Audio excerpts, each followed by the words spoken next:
আসসালামু আলাইকুম রহমতুল্লাহ। আশা করি সবাই ভালো আছেন। আকাশে প্রচণ্ড মেঘলা আকাশ। একেবারে মনে হচ্ছে যে কোনো সময় বৃষ্টি পড়বে ভাব। প্রায় 10 দিন যাবৎ প্রচণ্ড ঠান্ডা, পাশাপাশি জ্বর। ঠান্ডা মনে হচ্ছে কমছেই না, জ্বর অবশ্য কমে গেছে।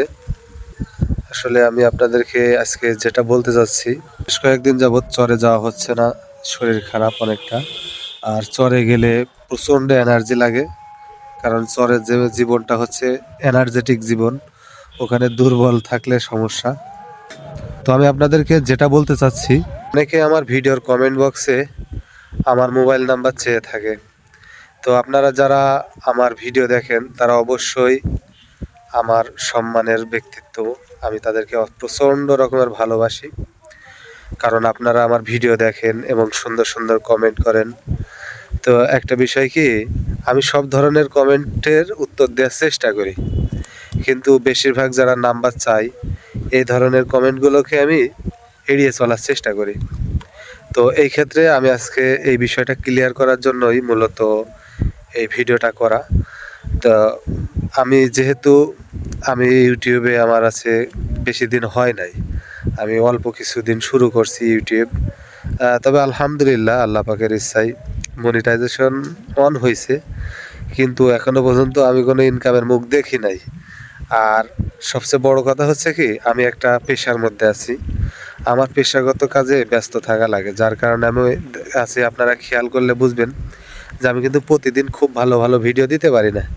আমি ওই যে মাঝে মাঝে চরে যাই সময় সুযোগ বের করে, এবং আপনাদেরকে ওই চরের মুহূর্তগুলো এবং ভিডিওগুলো এবং ওখানকার বিভিন্ন তথ্যপত্রগুলো আপনাদের সামনে তুলে ধরার চেষ্টা করি। তো এই ক্ষেত্রে হয় কি, অনেক ভাইয়েরা বোনেরা আমার নাম্বার চায় আমার কমেন্ট বক্সে, কিন্তু আমি নাম্বারটা দিতে পারি না। এর জন্য আমি আন্তরিকভাবে দুঃখিত।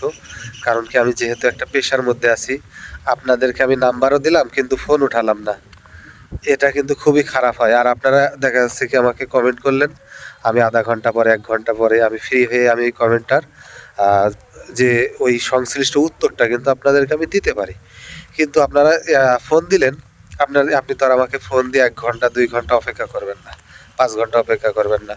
আমি দেখা যাচ্ছে কি, আমি আপনাকে নাম্বারটাও দিলাম কিন্তু আপনার ফোনটা রিসিভ করলাম না, ফোনটা বন্ধ করে রাখলাম। এটা কিন্তু এক ধরনের খারাপ আমার কাছে। এটা মানে কি বলবো, এটা আমার কাছে বিরক্তিকর একটা ব্যাপার। এর কারণে আমি মনে করি অনেক ভাই বোনেরা আমার প্রতি আরও বিরক্ত হবেন। তা আপনারা আমার কথা শুনে হয়তো বুঝতে পারছেন, আমার কথা কিন্তু নাকে উঠে যাচ্ছে, আমার ঠান্ডা কমে নেয় এখনো, এই কারণে আমার কথা এখনো নাকে উঠে যাচ্ছে। তো আমি আপনাদেরকে অনুরোধ করে বলছি, ভাই আমার কাছে নাম্বারটা চাইয়েন না। আমি একটা পেশার মধ্যে থাকি, আমার পেশাগত কারণে আমার নিজেকে ব্যস্ত থাকতে হয়।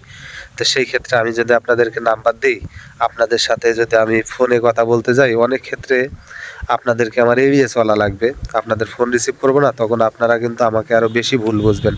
সুতরাং দয়া করে নাম্বারটা চেন না ভাই। আমাকে যদি কোনো কিছু জানার থাকে, আমার জ্ঞাতসারে আমি আপনাদেরকে কমেন্ট করবেন, আমি জ্ঞাতসারে আপনাদেরকে কমেন্টে উত্তর দেওয়ার চেষ্টা করব। দেখা যাচ্ছে সবসময় কিন্তু সব উত্তর আছে জানা থাকে না, আমরা অনেক সময় অনেকের কাছ থেকে অনেক কিছু শিখি। যেমন এদিন আছে কমেন্টের মধ্যে এক ভাই একটা বিষয় আছে দেখলাম, কমেন্ট করছে, আমার খুব ভালো লাগছে ভাই, ওই ভাইয়ের কমেন্টটা থেকে কিন্তু আমি কিছু শিখছি। তো এরকম আমরা কিন্তু প্রতিনিয়তই সবাই সবার কাছ থেকে কিছু না কিছু শিখি। সুতরাং এখানে কিন্তু হ্যাডাম দেখানোর কিছু নাই। আর দয়া করে আপনারা এইটা মনে করেন না যে আমি হ্যাডাম দেখায় নাম্বার দেই না। আসলে আমি বারবার বলছি, কথাটা শুনতে খারাপ লাগবে, যে আমি আমার কাজে ব্যস্ত থাকি, আমার পেশাগত কাজে ব্যস্ত থাকি, যার কারণে নাম্বারটা দিতে পারি না। আছে তো, সবাই ভালো থাকবেন, সুস্থ থাকবেন এবং ক্ষমা সুন্দর দৃষ্টিতে দেখবেন। আসসালামু আলাইকুম ওয়া রাহমাতুল্লাহ।